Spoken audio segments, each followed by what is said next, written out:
And for more on this conversation, we're now joined by Black Business Council CEO Kganki Matabane, and he joins us now via our video link. Kganki, thank you so much for your time this evening here on SABC News. I mean, let's look at this and start off here from an economic perspective and the back and forth that we've seen this week from the DA as well as the ANC. What do you make of it, especially when it comes to how it may affect the economy? Thank you very much, and good evening to you and the viewers. Thank you very much for having us. It's very, very important that we first understand that where we are, we have never been here before. So when there are delays like the ones that are happening now, they may, in other people's views, they may cause some uncertainty, but we should appreciate that this is a very, very, very, very important process that the president is following.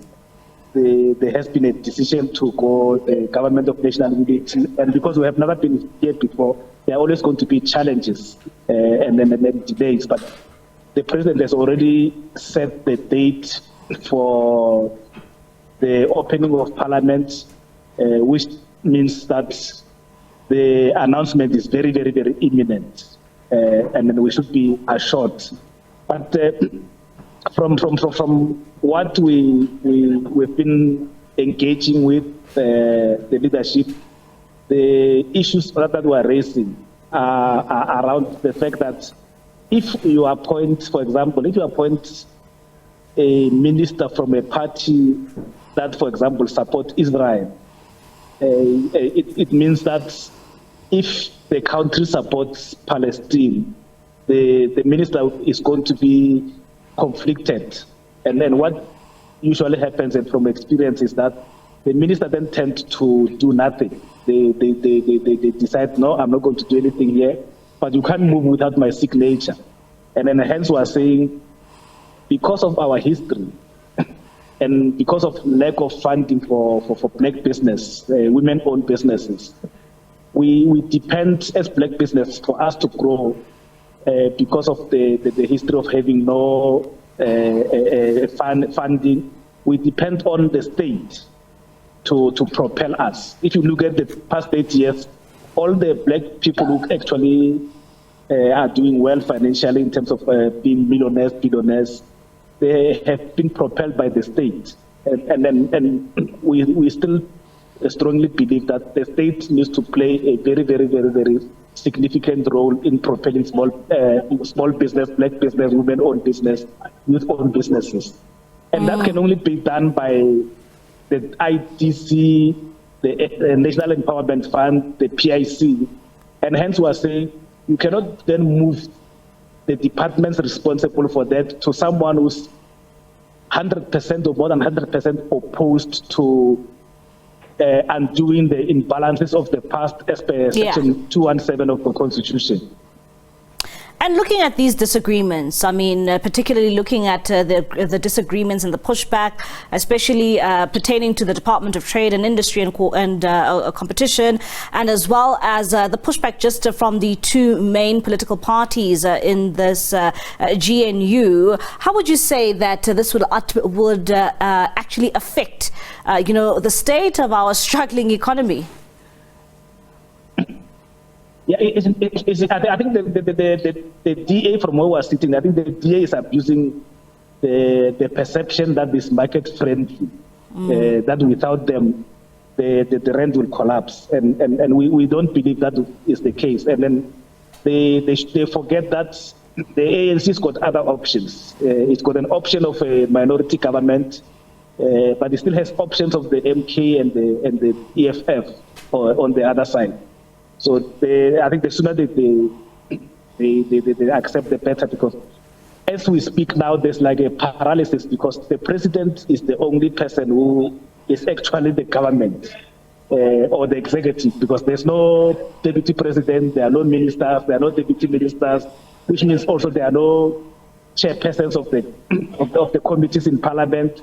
So there's a little bit of a paralysis as we speak. But the markets understand because we have never been where we are before. In 1994, it was a different situation. The ANC had majority, but now it does not have majority. So they start understanding, but you cannot delay it too long because business wants to start operating normally.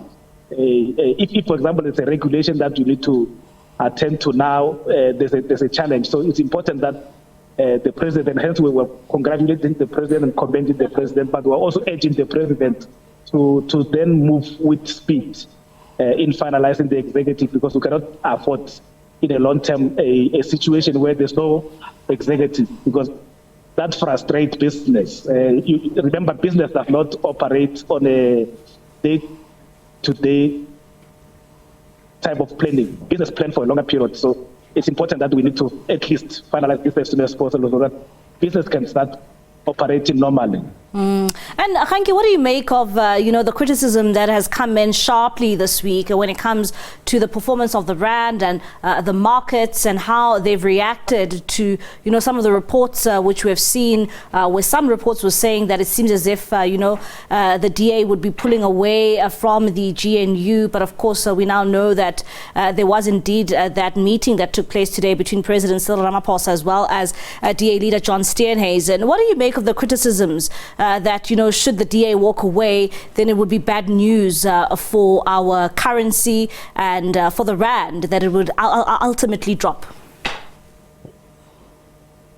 Yeah, when you look at investors invest in a place where there's certainty, where there's predictability, and then South Africa is that place. It doesn't matter which party is actually a part of the government. We have a very, very robust constitution. And then the people of South Africa and the ruling party has also demonstrated that there's a respect for the constitution.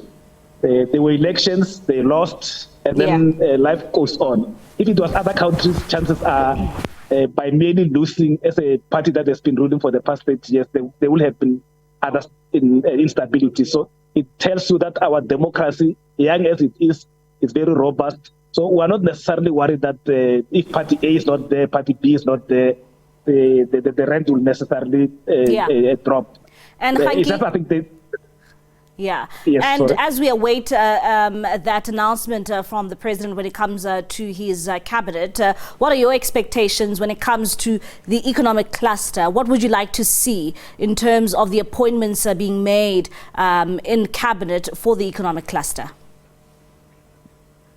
Yeah, for us, because we operate in the entire spectrum, our expectation is that the president must appoint people who are fit for purpose. He must appoint people who are well experienced, qualified, people who will deliver, but also he must enter into performance management with all the ministers and the deputy ministers, and those who are not performing within a year, they should be removed and then be replaced by competent people. So that time of putting people there because they have been around, I think that time is gone. We should be led by people who comprehend the challenges, people who are innovative, people who are experienced, people who are fit for purpose, and those people who must deliver, because we don't lack, in South Africa, we don't have a lack of policies and plans. We've got all the plans that have been there since 1994. What we lack is implementation of plans. We need action. Those who are not participating, who are not willing to participate, should be removed and be replaced by people who are competent, who can be able to do their job. All right, thank you so much for your time this evening. That is Kganki Matabane. He is the CEO of the Black Business Council, just weighing in there when it comes to his expectations of what they would like to see when President Cyril Ramaphosa appoints his cabinet, particularly looking at the economy.